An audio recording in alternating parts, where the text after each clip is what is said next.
Assalamualaikum warahmatullahi wabarakatuh. Bismillahirrahmanirrahim. Dalam proses kehidupan kita tentu banyak mengalami permasalahan-permasalahan yang real yang berkait dengan baik diri kita maupun orang-orang terdekat dengan kita, keluarga atau anak atau apapun atau siapapun, dan berapapun itu merupakan satu kondisi yang harus kita syukuri. Banyak pihak yang tentu saja banyak mengeluh, ya Allah ini bagaimana ini kita punya anak kok ya dilalah, kok susah diatur, dilalah ada punya anak yang wah ini anak saya nurut sekali gitu, dilalah ada pula yang mempunyai keluarga yang wah ini kok dinasihati aja susah.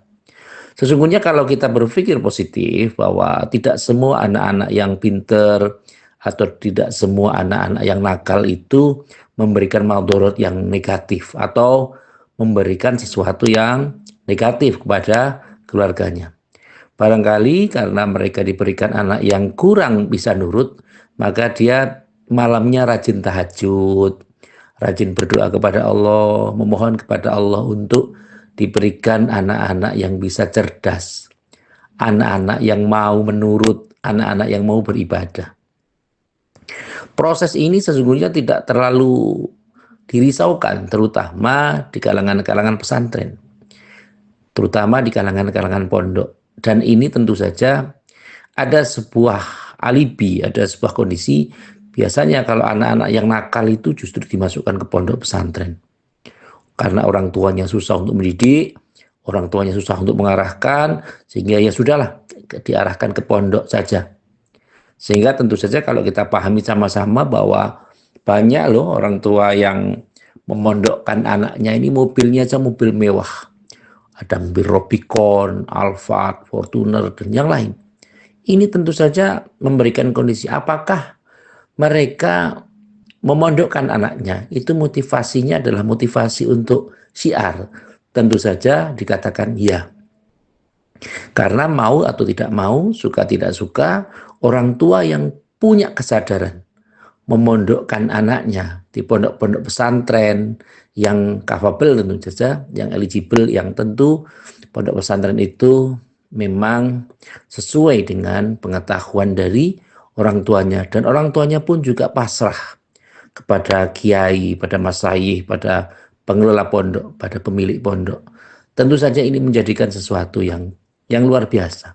Dan ini kesadaran ini sangat-sangatlah mahal. Tidak semua orang tua yang mengkondisikan sesuatu berpikir bahwa anak saya harus berada di tataran-tataran real. Biasanya orang-orang sekarang ini lebih mengacu kepada ingin berpikir untuk bisa anaknya mendapatkan pekerjaan yang pekerjaan itu sebenarnya lebih ke arah bagaimana mereka tidak menjadi manajer, tetapi menjadi karyawan. Proses seperti ini atau mindset seperti ini harus segera diubah. Karena kalau kita berpikir bersatunya ulama dan umaro yang terlalu efektif, itu akan mengakibatkan sesuatu yang luar biasa. Akan menjadi sesuatu yang sangat-sangat baik dan bermanfaat. Kalau para alim, para ulama sudah berpikir bagaimana supaya mereka bisa berkontribusi kepada pemerintah, berkontribusi kepada umaro, itu tentu saja akan menjadi lebih baik.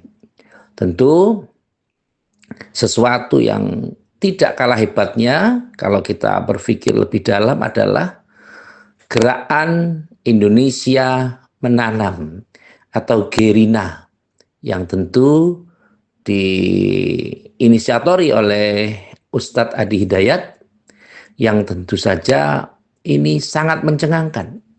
Karena gerakan Indonesia Menanam ini bisa sangat berpengaruh. Dan apalagi paparan beliau menjelaskan bagaimana hasta cita, bagaimana proses menanam atau gerakan Indonesia Menanam yang melibatkan 38 provinsi, yang tentu saja tidak meninggalkan Pancasila dan hasta cita sebagai program yang dituntutkan, yang ditunjukkan dan dipaparkan, yang digelorakan, yang dikembangkan oleh Presiden kita, Bapak Haji Prabowo Subianto. Ini menunjukkan bersatunya para alim, para ulama dengan pemerintah untuk membangun bangsa. Tidak hanya sekedar mengkritisi sesuatu, tapi juga mereka action, memberikan gambaran. Dan yang lebih menakjubkan lagi, tidak hanya melibatkan orang-orang Islam saja, bahkan dari kalangan Hindu, Kristen, Katolik, Protestan, dan agama-agama lain yang ada di Indonesia. Mereka dilibatkan dalam proses gerakan Indonesia Menanam. Inilah yang tentu saja menjadi perhatian besar. Yang diuntungkan siapa? Tentu yang diuntungkan adalah pemerintah atau masyarakat Indonesia.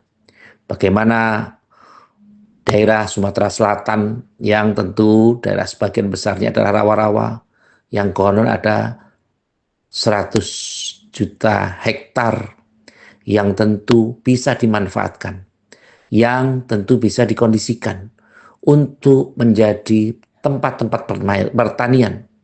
Dan sekarang ini ada pengelolaan pertanian dengan cara-cara yang modern.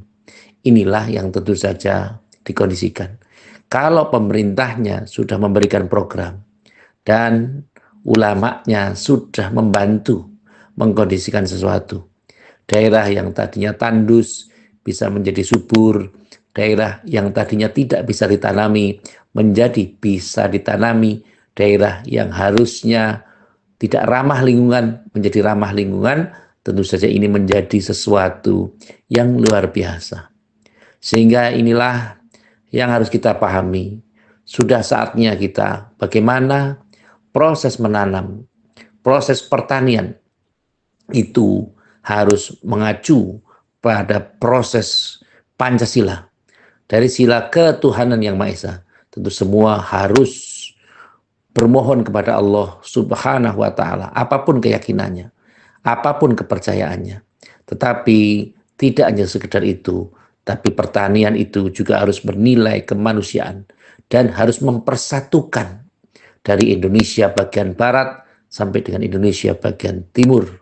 Tentu hari ini harus mengambil kondisi hikmah dan kebijaksanaan dalam permusyawaratan perwakilan, diwakili oleh orang-orang yang terpilih, orang-orang yang terbaik, sehingga ada keadilan sosial di seluruh rakyat Indonesia ini.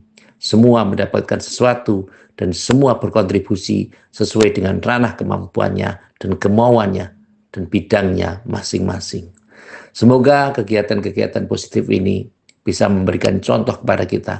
Apapun profesi kita, apapun pendidikan kita, bagaimanapun status sosial kita, tapi kita harus mengkontribusikan hal-hal yang positif untuk kepentingan sesuatu yang lebih besar daripada kepentingan kita sendiri. Meletakkan kepentingan umum, kepentingan secara yang lebih besar di atas kepentingan pribadi atau golongan. Terima kasih kepada semua pihak yang telah membantu terselenggaranya acara ini.